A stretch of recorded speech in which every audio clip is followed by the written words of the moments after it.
Hello friends, welcome to UGC NET GATE Studios. In today's video, we will discuss a question asked in UGC NET June 2020. It is on the topic of relation and function. Generally, it comes under the topic of relation, that is properties of relation. Let us see the question. Here the question is, consider the following properties: reflexive, antisymmetric and symmetric. These three are generally the properties of relation. There are other properties, but in this question they have asked only for the three properties. They have given a set. Let A is equal to, this is the set. It consists of the elements A, B, C, D, E, F and G, and this is the relation which has been given R on set A. This is the relation. So they have asked which of the above properties are satisfied by R. Means from these three properties, which of the properties holds on R. Now first let us see what is the property reflexive, antisymmetric and symmetric. Now coming to the property of reflexive, see, if we have a set A and it consists of some elements, for example A, B, C. Now the reflexive property states that if a set consists of three elements, for all elements, three or more elements, here I am taking an example for three elements, for all elements, for all elements present in the set, every element should be related to itself. Every element in the set, every element, each and every element in the set should be related to itself. That is, for all x belongs to A. That is, for all element in the set x comma x belongs to R. Or we can simply write it as x is related to x. That is, it is related to itself. So here if the relation R, if we have A, B and C, then this relation is a reflexive relation. Okay. Now for clarification, a relation is a subset of the Cartesian product. This is the relation, this is the set A. So Cartesian product means I am taking A cross A. This is the Cartesian product of set A.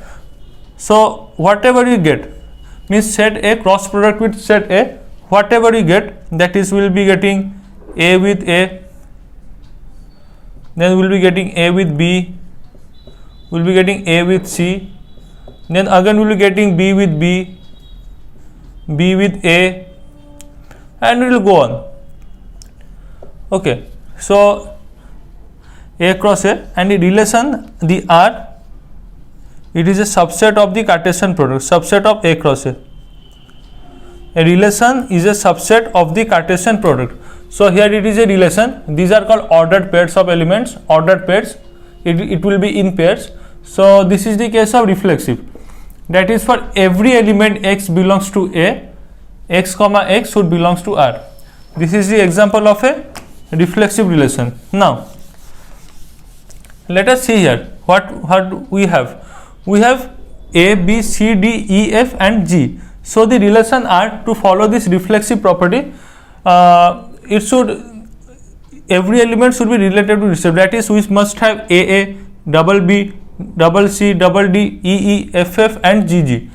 But we have A, yes, we have B, yes, we have F, yes, this one gone, this one, we have G, we also have E. Now we don't have CC and DD. It must be present, because for every element in the set it must be present, but we don't have it here. So that is, it doesn't follow the reflexive property. Okay, it doesn't follow the reflexive property.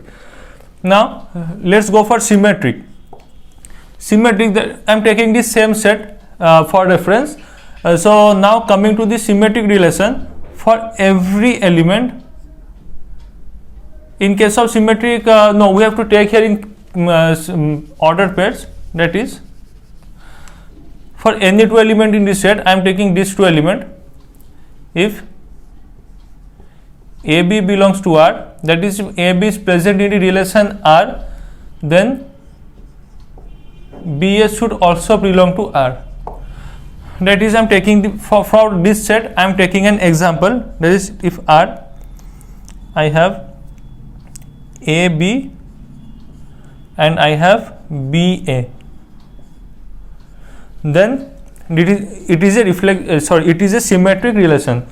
If AB belongs to R, then BA should also belong to R. It is a case of symmetric relation.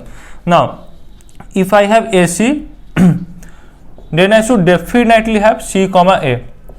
It is a case of symmetric relation. If I have AC, then I should definitely have C comma A for the element belonging to the set A. If I have A comma C, then I should definitely have C comma A. Now let us check it here. I have C comma D.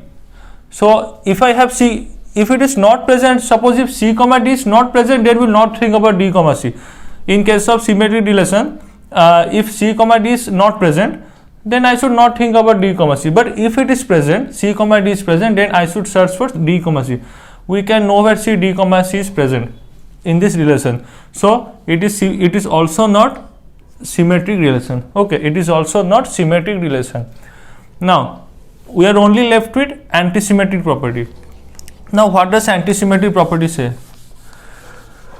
I am taking the same set A for reference. Antisymmetric property says that if we have A comma B, that is if A comma B belongs to R, then definitely if B comma A belongs to R,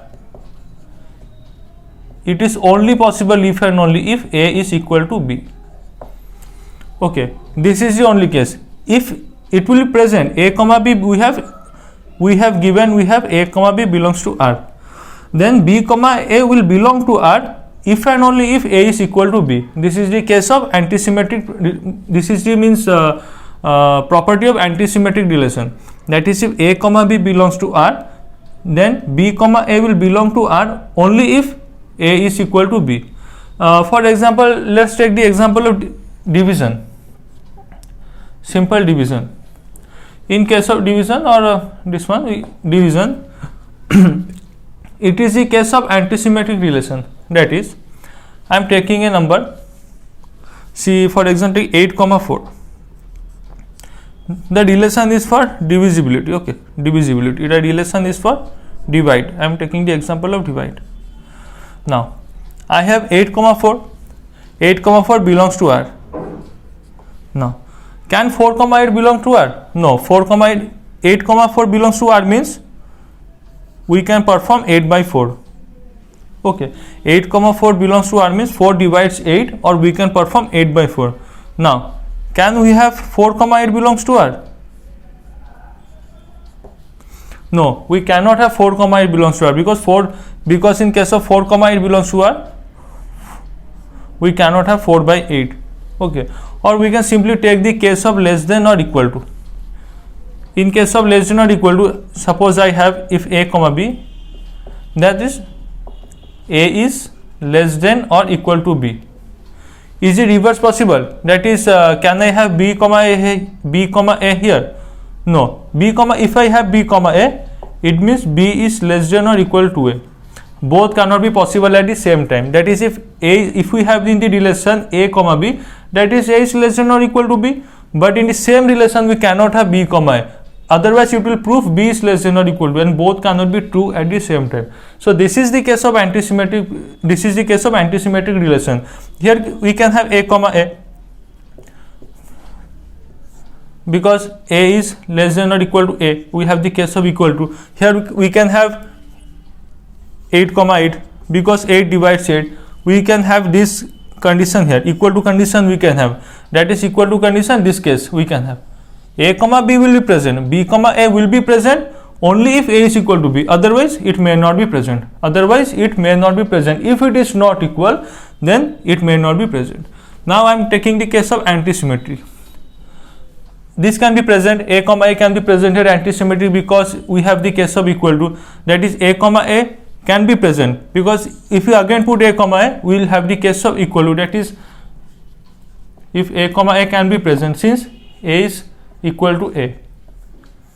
Now taking the case of C comma D, C comma D is present, then D comma C should be present if C is equal to D, but we generally do not, C is not equal to D, so D comma C is not present anywhere. Now C comma G is present, that is G comma C should not be present. C comma G is present and G comma C is not present. D comma G is present, but G comma D should not be present. So G comma D is not present anywhere. That is, in case of antisymmetry, this relation holds true in case of antisymmetric property. This relation satisfies the antisymmetric property, because wherever we have A comma B, wherever we have A comma B belongs to R, then we definitely don't have B comma A. B comma A does not belongs to R. You can see here C comma D belongs to R, D comma C does not belongs to R. This is the case of antisymmetry, and if it belongs to R, then A should be equal to B. So this was the question which was asked in UGC NET June 2020. It is a simple question. If we remember the rules of reflexive, antisymmetric, transitive, and all those properties, if we remember it easily, then it will be definitely be easy to solve the question within seconds. So please practice it and post any questions or any doubt which you have in the comment section, and do mention how you like this video. Please do like, share and subscribe our channel for more videos of this type. Thank you.